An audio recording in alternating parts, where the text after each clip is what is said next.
Did you know that your CV sucks? Well, I'm pretty sure it does. And in this video, I'm going to talk to you about why your CV sucks and some simple things you can do about it to improve the success rate of your CV.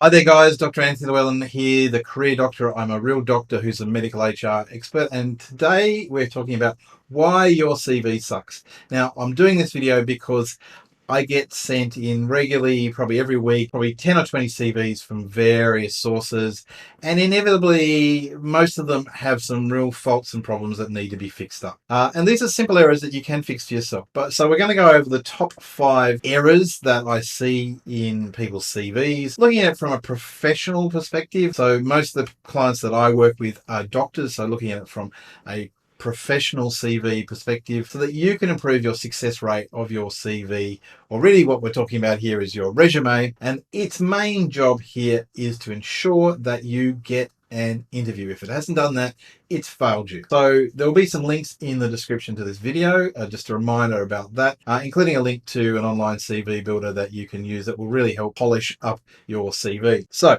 number one problem that I see with people's CVs is photographs on CVs. Now, this really does depend on what sort of job you're going for. But again, the clients that I work with who are medical practitioners, professionals, it really is not acceptable practice to put a photo on your CV.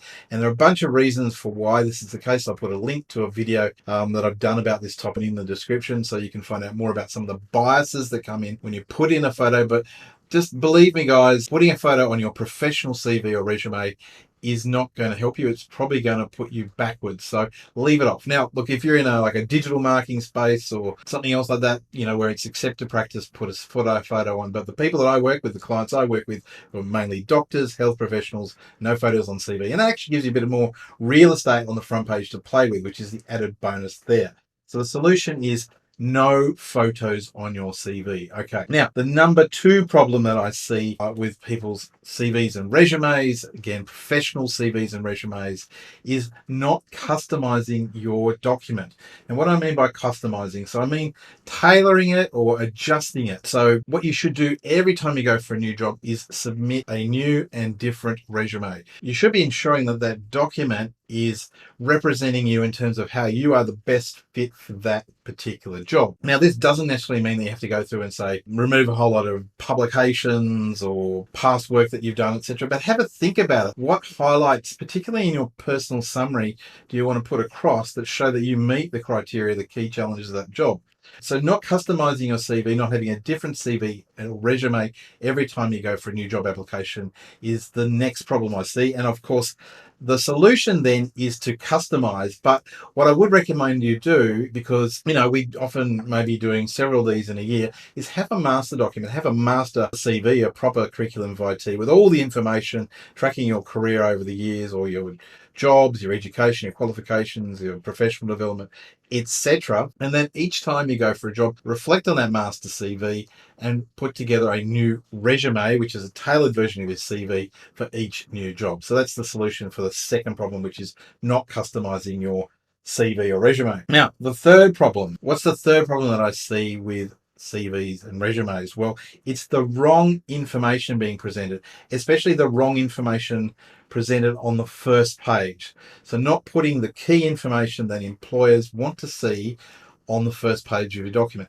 Think of it this way: the first page of your CV or resume, and really we're probably talking a document that's generally no longer than 4 pages, maybe 5 or 6 if you've got a long career as a medical professional, which is the clients that I tend to deal with. The first page is critical. It's like real estate. It's the thing that people look at, and it's the thing that recruiters spend the most time glancing over, and then they'll usually hop over to the end and look at your references, and they'll probably skip all the stuff in the middle. So you want to optimize that. It's really valuable real estate for you from a marketing perspective. So you need to know the key things that need to be on that first page. So what are they? Well, firstly, obviously you need your name, and I've made that slightly bigger because that should be the hero of your page. So rather than having a photo, have your name as in biggest font type that you can comfortably put it on in the top of the document. So that's what you want them to remember. Obviously, you need some contact details. And that really don't have to be a mobile phone number and a professional email address these days. You want key information. And what do I mean by key information? So again, my example is medicine. So these are things like your short qualifications. You need to show that you've got a medical degree, or in some cases a specialty qualification, which are key things that they want, the essential criteria for the job. They might include other things like English language tests, registration, sometimes visa status, that sort of thing. So the key things that the employer is wanting to see very quickly that'll help them determine whether you're actually eligible, meet the key eligibility criteria. And then you should have enough room for the other two bits, which is a personal summary, which should take up around a third of the page, maybe 1 to 2 paragraphs, which is your executive summary presenting your career your way, rather than them interpreting it from looking through the rest of the document. And then importantly, work history. Employers want to see what you've been doing in your job. Remember, you're going for a job, so they want to see what the current job is that you're doing. What are you achieving in that job? And maybe even if you've only been in that job for a little while, the job before that. But that's the thing that they want to know. What are you doing now? Who are you working for? What area, the outcomes that you're producing, that sort of stuff. So work history. And that's one thing I often see. People have educational qualifications, a whole lot of other stuff, bridging courses and whatnot. And then it's page 2 or even 3 or 4 before we get to the work history, which is really putting you at a disadvantage. So the first page is crucial. Have the right information in the right order. Now, the fourth and the second last tip I'm going to give you here is too much going on, too much happening on your CV. Now, what do I mean by that? I'm going to show some examples, but too many different fonts, too many styles, too many colors, cramped up, not enough white space, things that just kind of make the document jar on you, images and even icons and things. Try and keep it as simple as possible. Again, particularly when we're talking about a professional CV or resume, it should look sober. It should look fairly conservative, but be readable and still pleasant to look at. You can put your own sort of style into it. There are ways of doing that, but less is more. You don't want to be overloading the reader. You want them to see the critical information that you've got. And so what's my solution for that? Well, look, you can do a lot of stuff working around with Word documents or Google Docs, or I've seen people recommend going into Canva, for goodness sake.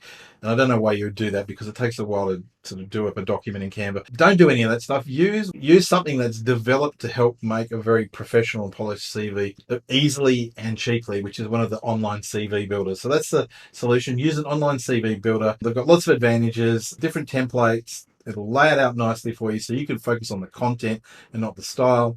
You can usually, with most of them, you can make multiple copies and versions, so you can go to the last one, tailor it for the new job, that sort of stuff. And they usually don't cost very much for like an annual license, maybe less than $100. And the one that I recommend, that's in my link in the description below, is cheaper than that as well. So, if you're working with me as a client, I'll be using an online CV builder. Also, if you just want to check out the CV builder that I recommend, then there's an affiliate link in the description below this video. So that's the solution for too much going on, online CV builder. So what's the fifth and final tip why, your CV might just be sucking at the moment? Well, it is this one: spelling mistakes and typos. You'll be amazed how easy it is for like 1 or 2 spelling mistakes or typographical errors can creep into your document. They can just really bring it down. Again, if we're talking about professional people going for jobs, well, attention to detail is critical, particularly in medicine. So it's important that your